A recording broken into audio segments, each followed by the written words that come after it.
Pero bueno, ahora sí, grábenos, don David. Fíjese, en estos momentos, la ministra Yasmín Esquivel debe estar en la Facultad de Estudios Superiores de Aragón, de la Universidad Nacional Autónoma de México, pues la invitaron, entre comillas, o citaron para que revise, junto con todos los involucrados en este escándalo originado por el racista y clasista de Guillermo Sheridan, revisen esa tesis que pues este tipejo de Sheridan, quien según información revelada por nuestros cuates, nuestros amigos de Polemón, lleva más de 20 años cobrando precisamente en la UNAM como académico, pero sin dar clases, pues este tipo aseguró que la plagió, lo asegura en la plataforma política Latinos.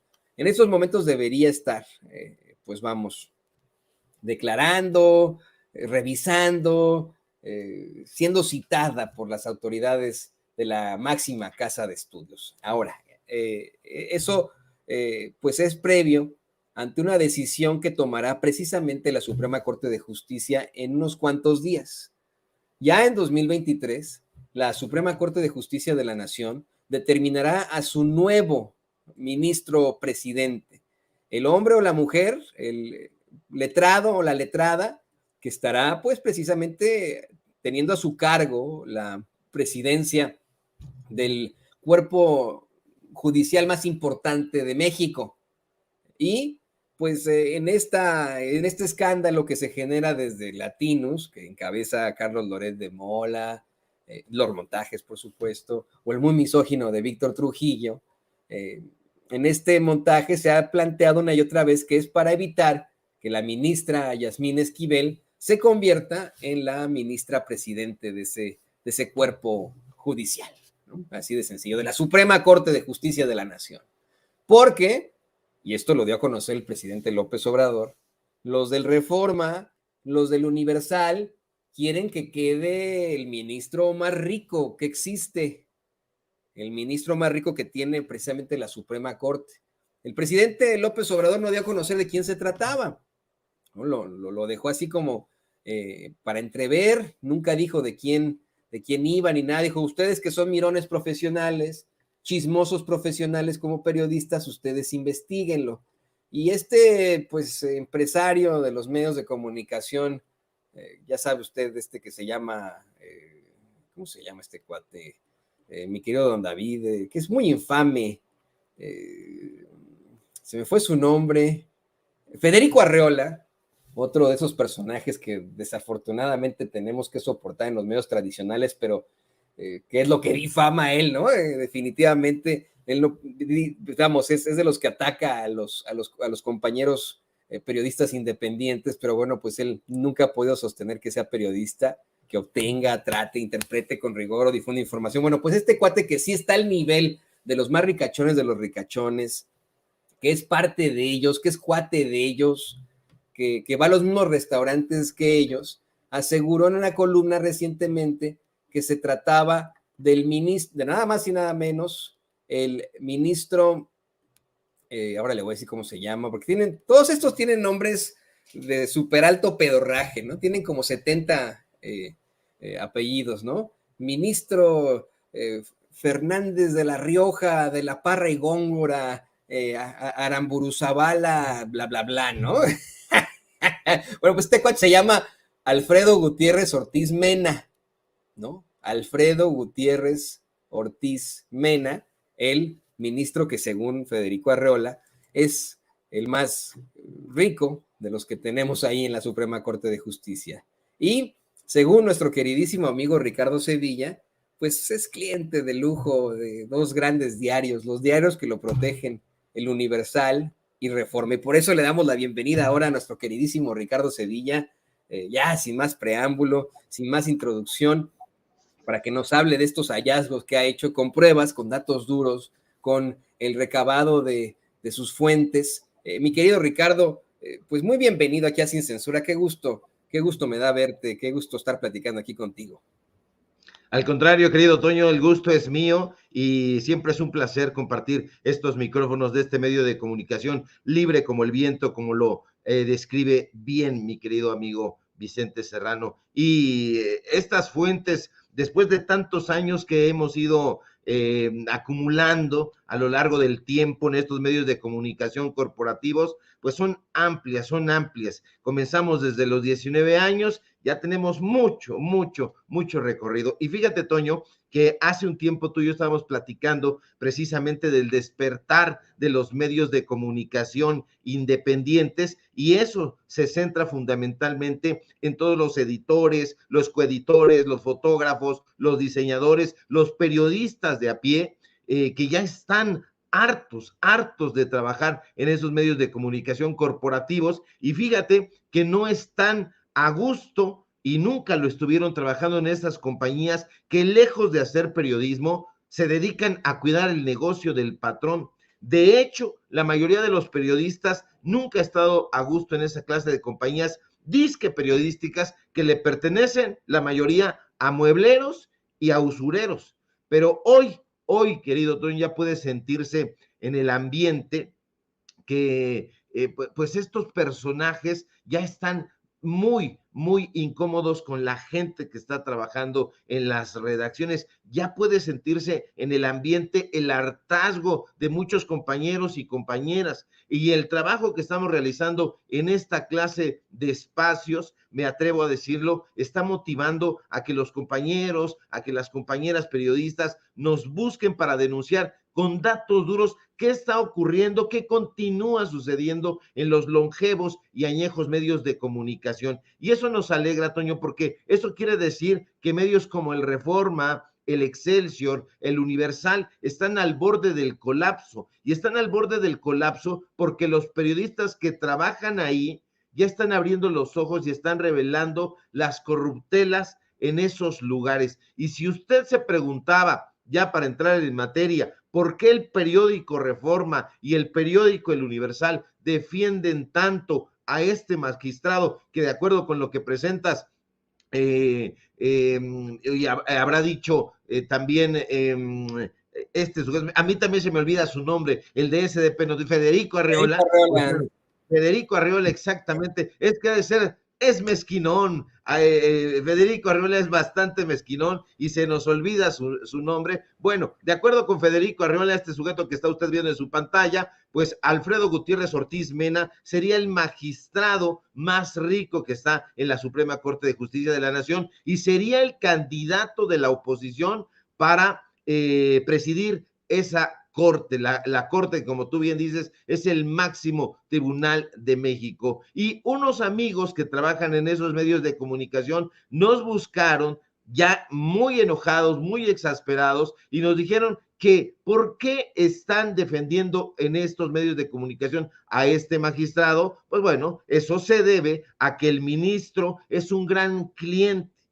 Imagínate, es tan buen cliente el magistrado Ortiz Mena que si moría la abuelita, estos sicarios de la pluma corrían inmediatamente para buscarlo y venderle una esquela al ministro. Así lo está usted viendo en su pantalla. Y nos metimos a transparencia, encontramos esta información y adicionalmente le agregamos nosotros las facturas, la factura del Reforma que conforma parte de un tinglado de medios de comunicación, que es El Norte, El Mural y justo el Reforma. Una factura por 45,549 pesos masiva, que da un total de 52,836 pesos que pagó la Suprema Corte de Justicia por el fallecimiento en 2016 de la abuelita del magistrado.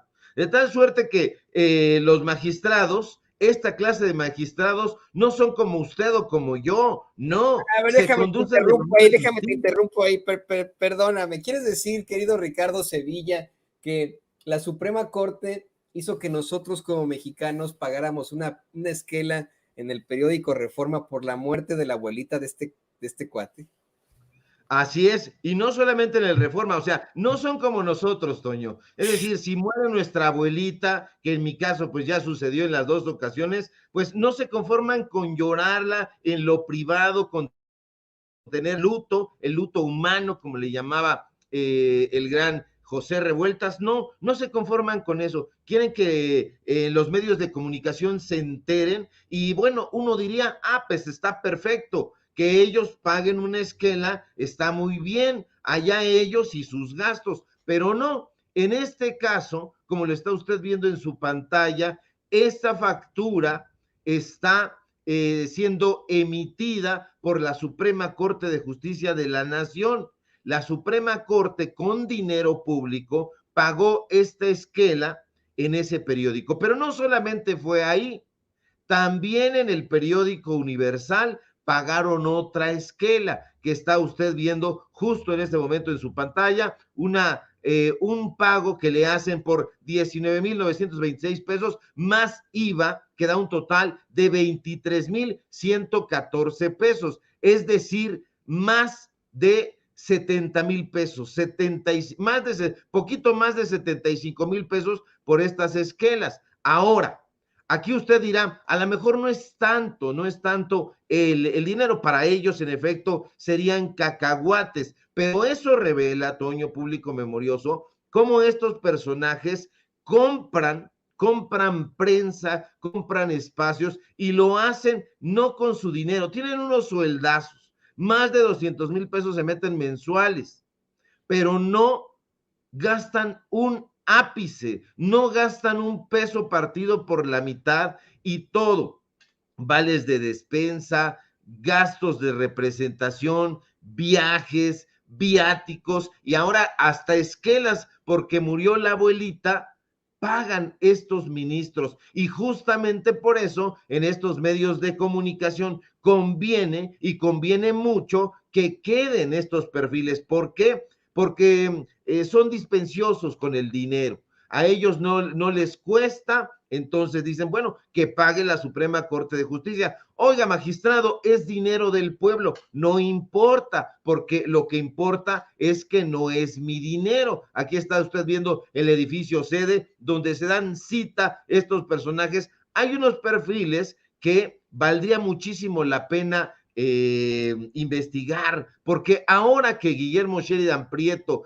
este personaje que vive en Seattle y no trabaja en el Instituto de Investigaciones Filológicas, como ya documentamos en un par de reportajes y como también documentó César Huerta en Polemón, pues bueno, este sujeto está muy, muy enojado porque es un cazador virulento de plagiarios, pero no se enoja cuando él se roba, cuando él presenta un libro pirata. Presentó un libro pirata con la ayuda de Editorial Siglo XXI y ahí sí nadie dice nada. Esto debería estar en las portadas, por lo menos de la sección cultural del periódico El Universal, del periódico Excelsior, del periódico Reforma, pero no lo van a sacar ahí y van a decir, Guillermo Sheridan se apropió de los derechos de autor de Octavio Paz que le pertenecen al DIF. No lo van a hacer, no les importa que hayan publicado un libro pirata que debería ser un delito muy, muy grave y con la anuencia de Letras Libres, de la misma editorial, por supuesto de los editores de la famosa Zona Paz. No, a ellos no les interesa eso, les interesa denunciar a los opositores y a quienes ellos suponen, infieren, sería la candidata del presidente López Obrador para presidir la Suprema Corte de Justicia de la Nación. Esto, querido Toño, público memorioso, obliga a que hagamos una revisión de todos los perfiles de los magistrados para ver, como medio de comunicación, pues cuáles son los mejores perfiles para presidir, porque valdría mucho la pena saber cuánto han gastado, a dónde han viajado, si se les han pagado esos viáticos, esos vuelos, qué es lo que han hecho, porque yo no veo a los editores ponerse las pilas y decir, vamos a hacer retratos hablados, hoy vamos a sacar el retrato de la primera sala, los retratos de la segunda sala, vamos a sacar los retratos de los 10 magistrados y que la gente evalúe cuál es el mejor perfil para que se vaya tomando una posición muy clara. No están haciendo eso, están impulsando subrepticiamente a este candidato,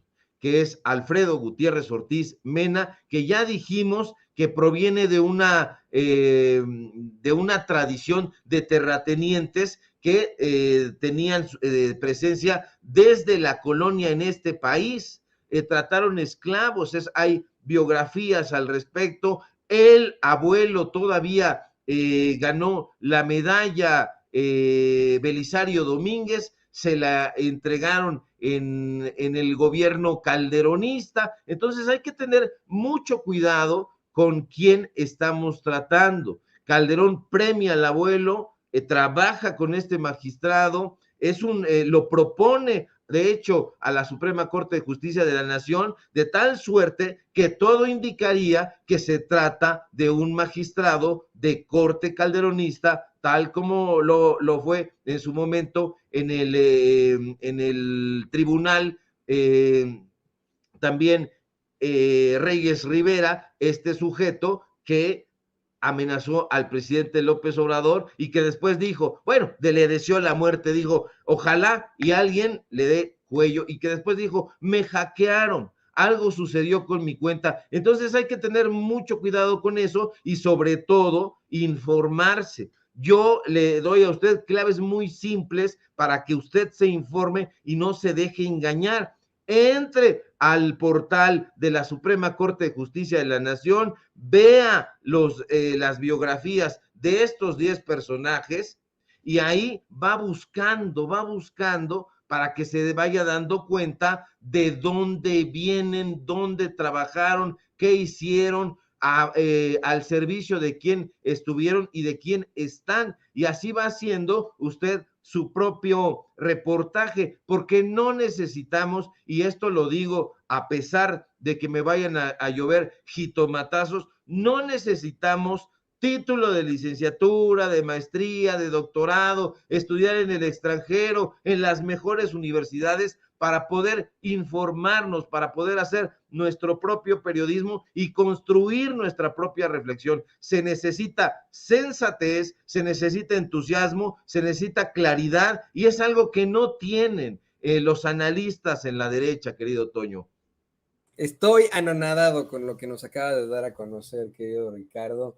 Fíjate que yo pensé que era pues clientazo, cliente de lujo, clientazo de lujo, el magistrado Gutiérrez Ortiz Mena, pues porque tenía su lana y decía, bueno, pues ahora vamos a poner esta de cual, pero no, utilizó nuestro dinero con una serie de situaciones que son verdaderamente cuestionables que ocurren en ese poder judicial. Lo acabas de decir con todas sus letras. A este ministro se le ha relacionado con el calderonismo. Hoy que el presidente López Obrador le pone otro apodo a Felipe Calderón, además del carnicero de Michoacán, el comandante Borol, etcétera, yo le llama el campeón de los homicidios, pues en su sexenio aumentaron en un 200%, ¿no? Imagínense ustedes que este cuate que usted tiene en pantalla, otro calderonista, que según se reporta cuando fue director del SAT, hizo una serie de condonaciones de impuestos, quede como el ministro presidente de la Suprema Corte de Justicia de la Nación. Bueno, pues ya nos llevó la chingada, hay que decirlo en esa forma. Y mira, le voy a pedir al equipo que nos grabe, porque no es la única en la que incurren en todo el Poder Judicial, querido Ricardo Sevilla. Hace unos momentos, nuestro queridísimo compañero periodista y escritor Ricardo Sevilla nos revela una serie de facturas con las que se constata que ese ministro, el que ha sido señalado como el más rico de la Suprema Corte de Justicia de la Nación, el ministro Gutiérrez Ortiz Mena, contrató un par de esquelas de miles de pesos cuando se le murió la abuelita, y que esto se pagó, no sabemos si fue él que la contrató, pero lo pagó la Suprema Corte de Justicia de la Nación. Ahí están las facturas. Pero fíjense, no es lo único que le pagamos a los ministros, magistrados y jueces del Poder Judicial, así como a fiscales y etcétera. Que no se nos olvide que hace ya algunos meses se dio a conocer cómo es que un magistrado del Tribunal Electoral del Poder Judicial de la Federación utilizaba, y esa es otra cosa que es verdaderamente inaudita, utilizaba el taller mecánico del Tribunal Electoral, porque tienen taller mecánico, no entiendo como por qué chingados, ¿no? Pero tienen taller mecánico para restaurar sus autos clásicos, y que pues esto causó un daño de aproximadamente 2.350.000 pesos. Nos referimos al magistrado Felipe Alfredo Fuentes Barrera, ¿no? Este cuate que, según se reportó, utilizó al taller mecánico con el que cuenta el Tribunal Electoral para reparar sus autos clásicos. Esto hasta lo documentaban ahí precisamente en el Universal, ¿no? Es verdaderamente ridículo, y querido Ricardo, pues hablemos de cómo es que no podemos seguir tolerando esto los mexicanos. Hablemos de cómo es que le estamos permitiendo ese poder judicial hacer y deshacer. Tener ministros que consiguen que les hagan las esquelas a sus abuelitas por miles de pesos en los principales diarios. Magistrados que arreglan sus autos clásicos en los talleres que ya tienen ellos en sus cuerpos judiciales. A mí me parece inaudito, querido Ricardo. Por supuesto que es inaudito, querido Toño, no podemos permitirlo, todo esto tiene que ser público, ya los medios de comunicación corporativos están languideciendo porque su oferta informativa no va más allá de la vaquita marina, no hay creatividad en la búsqueda, no hay sensatez y no hay libertad. Si ellos están alegando que hay una falta de libertad de expresión, esa está ocurriendo en el seno de los propios medios de comunicación donde trabaja. Ahí todo tiene que aterrizarlo el director general, el director editorial, y tiene que ir en sintonía con el negocio de Eli Ortiz, con el negocio de Junco de la Vega, con el negocio de Manuel Arroyo, con el negocio hospitalario de la familia Vázquez Raña, Vázquez Aldir. Todo tiene que ir en esa sintonía, y si no está en esa sintonía, mete aquí en el portal o en el impreso una nota de la vaquita marina, porque está en peligro de extinción. No les importa otra cosa. Entonces no hay libertad, y el papel que está representando los medios de comunicación libres, independientes, es que justo no tienen este sesgo editorial, no hay un patrón detrás, y justamente por eso, bueno, habrá lugares en donde sí los acepten, pero en estos medios de comunicación donde nosotros participamos aquí en Sin Censura, en Los Datos Duros, en otros espacios, no toleramos el chayote, porque como tú bien decías, a mí el chayote tampoco me gustaba de niño, lo dejaba, lo escondía a un lado del plato y mi mamá batallaba, se lo daba ahí al perro que teníamos y ni siquiera se lo comía, es decir, ni mi perro era chayotero. Entonces, imagínese usted, a estos personajes no solamente les gusta el chayote, ellos viven felices en una chayotera, ahí están muy contentos y van comiendo a diestra y siniestra.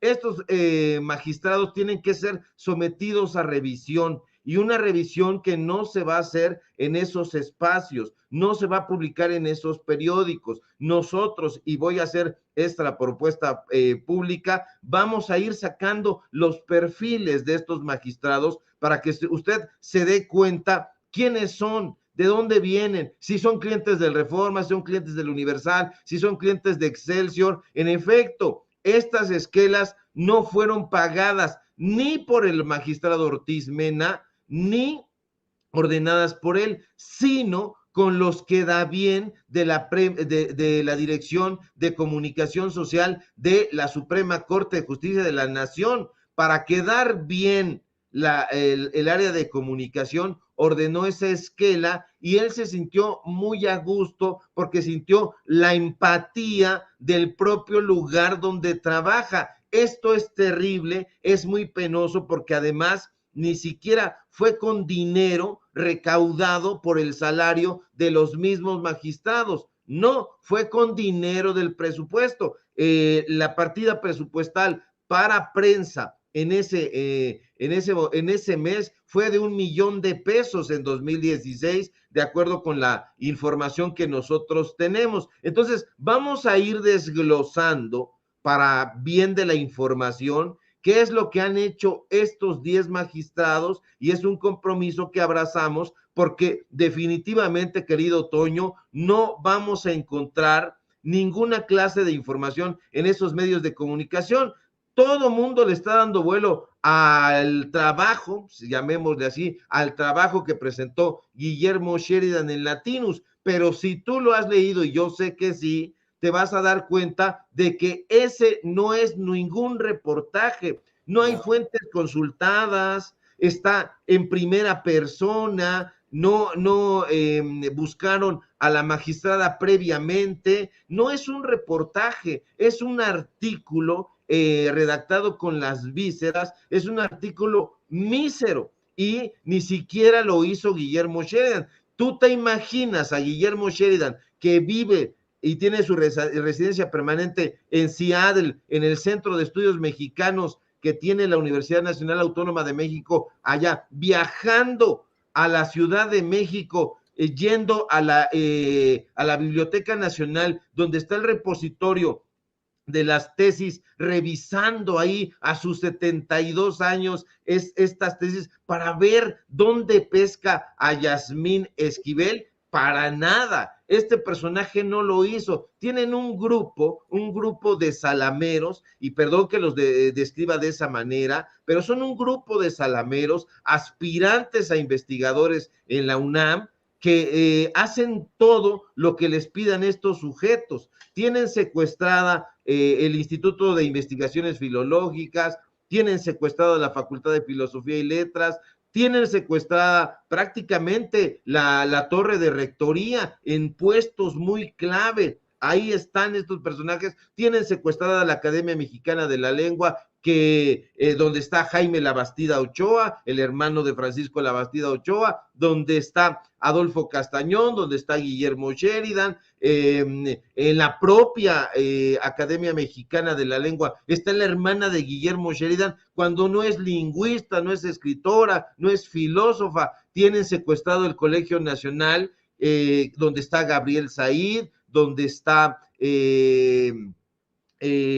el propio Enrique Krause, donde está Christopher Domínguez. Es el grupo Letras Libres que está en todas partes, y a pesar de todo, todavía tienen tiempo de escribir en el Universal, de escribir en el Reforma, de publicar y presentar libros. ¿A qué hora? Yo le hago un llamado a esos periodistas que se alquilan para escribir estos textos que aparecen en nombre de estos sujetos, que ya no lo hagan, que ya no sigan arrastrando la profesión periodística ni el oficio de escritor para alquilar su pluma a estos cabrones que por lo menos se estará metiendo Guillermo Sheridan, de acuerdo con las estimaciones que hemos hecho y que las comparamos con lo que presenta Polemón, pues más de 400,000 pesos mensuales por estar acostado en la hamaca allá en Seattle, y donde no se le ha visto en la Facultad de Filosofía y Letras, no se le ha visto en el Instituto de Investigaciones Filológicas, y solamente se le ve en la FIL de Guadalajara,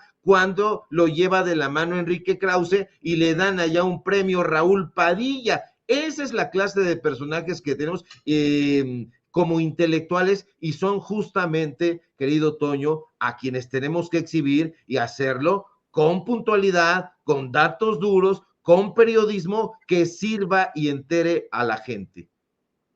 ¿Qué nos impusieron, querido Ricardo? Porque de pronto llegaron a decirnos, a ver, este es Enrique Krause, y tú, mexicano, tú, mexicana, te vas a tener que aventar sus documentales sumamente aburridos y plagados de falsedades en Televisa.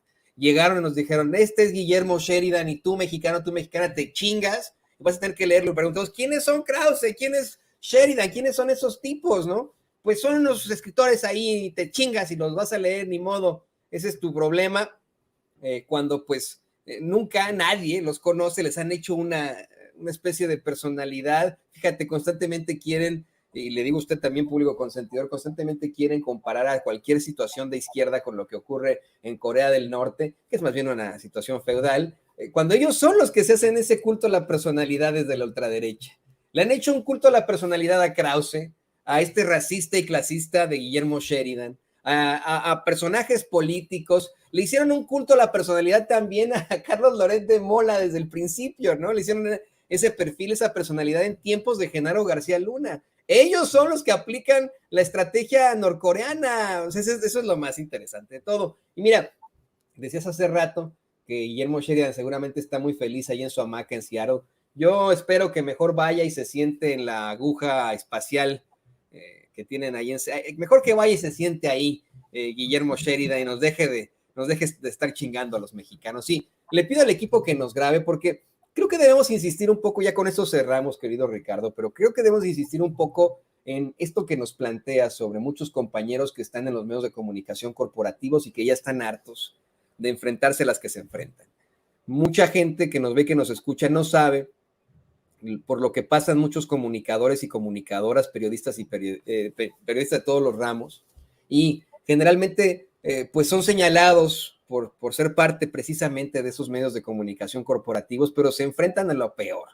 Nosotros que hemos estado en ese monstruo, nosotros que hemos estado por décadas en los medios de comunicación tradicionales o corporativos, le podemos decir cómo es la cosa. A menos que una persona se apellide Loret de Mola, Gómez Leiva, que tengan apellidos de alto pedorraje, como Krause, como Sheridan, es muy difícil que pueda salir adelante como periodista y pueda sacar adelante a su familia. Muchas veces, bueno, la mayoría de las veces, los periodistas, los reporteros, las reporteras, los comunicadores, las comunicadoras se enfrentan a salarios bajísimos, terribles, y a jornadas extenuantes de trabajo sin ningún tipo de beneficios sociales o laborales. Jornadas extenuantes que comienzan a las 6 de la mañana y que terminan a las 9 de la noche. Así me ocurría a mí, por ejemplo, ¿no?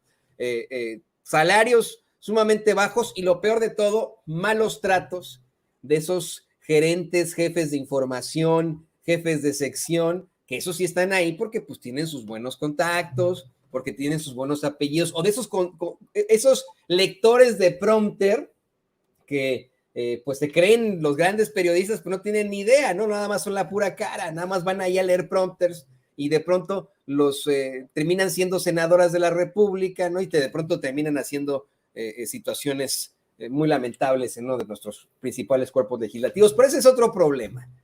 Hace unos momentos Ricardo Sevilla nos da a conocer una información muy, muy valiosa que le comparten compañeros de los medios de comunicación corporativo. Le dan la pista para que él pueda buscar estas facturas y nos demos cuenta que la Suprema Corte de Justicia incluso pagó una esquela, imagínese usted una esquela por la muerte de la abuelita, de quien señalan es el ministro más rico de la Suprema Corte, el ministro Gutiérrez Ortiz Mena, ¿no? Y esto le digo, nos lo plantea Ricardo al hablarnos de ese hartazgo que existe ya en las redacciones de grandes periódicos, de grandes televisoras, de grandes radiodifusoras. Como un llamado a estos compañeros, pues quiero yo decirle a usted que nos ve y que nos escucha, que las redes sociales están abiertas para ellos, que nunca es tarde para decir me equivoqué, que aquí son bienvenidos, que nunca es tarde para aceptar y luchar por esa verdad con justicia.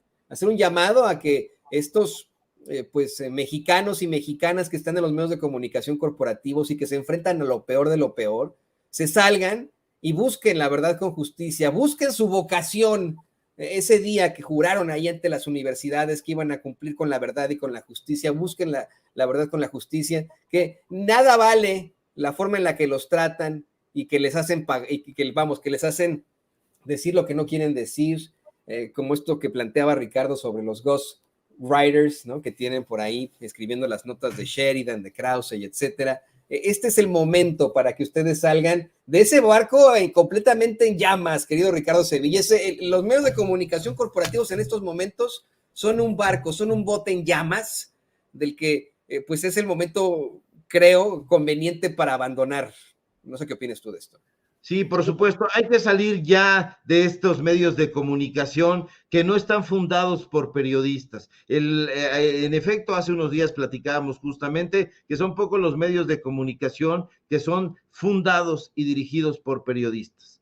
Sin Censura es uno de ellos, en su momento Monitor, Radio Red, con Gutiérrez Vivó, fue otro, pero de ahí en fuera no hay periodistas detrás de los medios de comunicación. Usted no me va a decir que Emilio Azcárraga sabe mucho de periodismo, no me va a decir que Ricardo Salinas Pliego, no me va a decir que Eli Ortiz, a pesar de que cierra Bucareli Paseo de la Reforma para entrar, no me va a decir que Olegario Vázquez Raña, que vendía de refrigeradores y estufas a crédito, sabe mucho de periodismo. Usted ha visto a Ciro Gómez Leiva haciendo un reportaje en alguno de los municipios que ha recorrido el presidente López Obrador, por ejemplo. Usted ha visto a Denise Merker haciendo reportajes también en algún barrio de la Ciudad de México siquiera, o mandan a estos reporteros como carne de cañón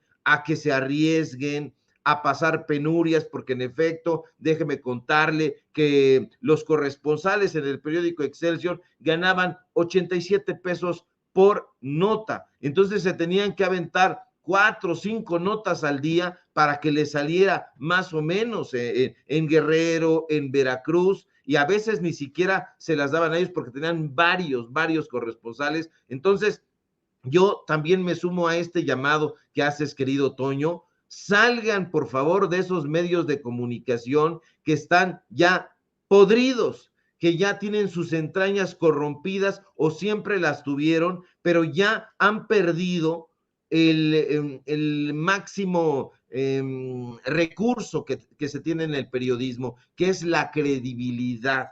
Ya el Reforma, el Universal, Excelsior, no tienen credibilidad. Si alguna vez la tuvieron, la han perdido. Y hay medios de comunicación que nacieron sin credibilidad. ¿Cuál de ellos? López Dóriga Digital, Latinus y todos estos medios de comunicación que están tutelados por personajes corruptos. Usted quiere encontrar a estos periodistas, no vaya y los busque en el barrio, no vaya y los busque en los municipios haciendo reportajes, vaya usted a las zonas más exclusivas de la Ciudad de México o de Monterrey o del extranjero, y allá los va a encontrar. Por eso se encontró a Carlos Loret de Mola con Víctor Trujillo en un estadio de Qatar, precisamente por eso. Ahí no estaban haciendo ningún tipo de reportaje, se estaban divirtiendo con dinero de Roberto Madrazo, ergo dinero público, porque usted sabe perfectamente que estos personajes a través de Cabeza de Vaca se llevaban una muy buena cantidad de dinero para alimentar Latinus. Entonces, esto ustedes lo saben, amigos, amigas de las redacciones. Abandonen ese barco en llamas, como dice mi querido Toño Ruiz, y vengan a trabajar, arriesguen, porque somos periodistas y sabemos que esta profesión es arriesgada, y si no tomas ese riesgo, no tienes nada que hacer aquí. Búscate una placita en comunicación social de alguna entidad pedorra y ahí quédate a tus anchas, pero no te digas periodista, no te digas un humanista que está trabajando para informar al pueblo de México. Estamos en un momento estelar de la historia de México, como diría, o parafraseando a Stephen Zweig, que también parafrasea López Obrador. Así que nosotros tenemos la posibilidad de trabajar con ahínco para que la información pueda fluir, que la tome el pueblo de México, o convertirnos en engendros en la historia de este país. Yo estoy persuadido de que el equipo de Sin Censura está a favor de la transformación y está a favor de participar con mucho vigor en la historia del periodismo que actualmente se está escribiendo. Y ya, si no quieren participar, allá ustedes y su mala cabeza. ¿O no, mi querido Toño? Definitivamente, mi querido Ricardo, aquí estamos con mucho gusto. Yo en algún momento decía, pues, ¿a dónde me voy a ir, no? Al ser jefe de información de Azteca América, al pues enfrentarme a esas humillaciones y largas jornadas. Eso, miren, la verdad es que mis excompañeros no van a dejar mentir.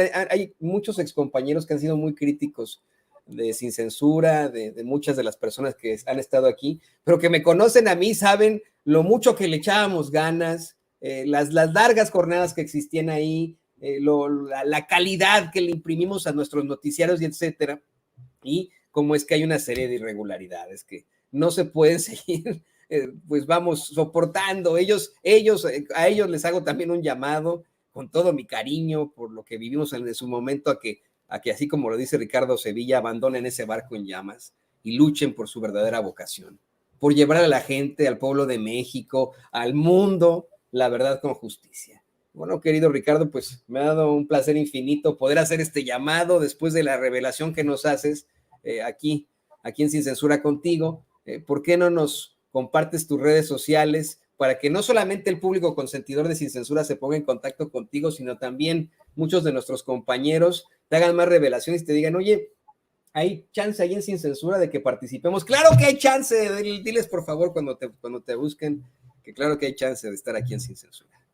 Claro que sí, querido Toño, y fíjate que nos están buscando cada vez más, nos están buscando de la UNAM y gente que tiene puestos importantes y que nos dice, vele por acá, vele por allá, justamente en el tema de Sheridan, pues seguimos recaudando información, porque hay muchísimas cosas en el seno de esa universidad, de mi casa, académicamente hablando, pero que hay muchas cosas y siempre las hubo y las vamos a seguir revelando y las vamos a seguir revelando aquí en Sin Censura, en Los Datos Duros, en espacios estrictamente donde se practica el periodismo social, la verdad con justicia, como le llamas tú, querido Toño. Síganme, por favor, en mis redes sociales, en Twitter, @SevillaCrítico, en Facebook, Ricardo Sevilla, así nada más. Síganme en el portal de investigación Paralelo 24. Síganme, por favor, en el diario Basta. Hoy hablamos precisamente de Guillermo Sheridan. Vamos a compartir, no lo hemos compartido, pero ya está la columna ahí. Síganme, por favor, en Los Datos Duros, Ricardo Sevilla, Los Datos Duros. Hoy tenemos informativo justo a las 8:30 de la noche, no se lo pierda y por favor síganos aquí en Sin Censura, donde estamos participando al filo de las 11 de la mañana y de donde somos orgullosamente miembros, aunque le escale en la oposición y aunque le escale a otros que antes imaginábamos amigos. Va un fuerte abrazo, querido Toño, público memorioso. Si todo marcha bien, ojalá que sí, nos encontramos por aquí el día de mañana. Vamos con la fuerza del periodismo independiente, del periodismo libre e independiente que encabeza nuestro queridísimo Ricardo Sevilla, aquí en Sin Censura, quien le agradecemos siempre que se conecte con nosotros. Y bueno,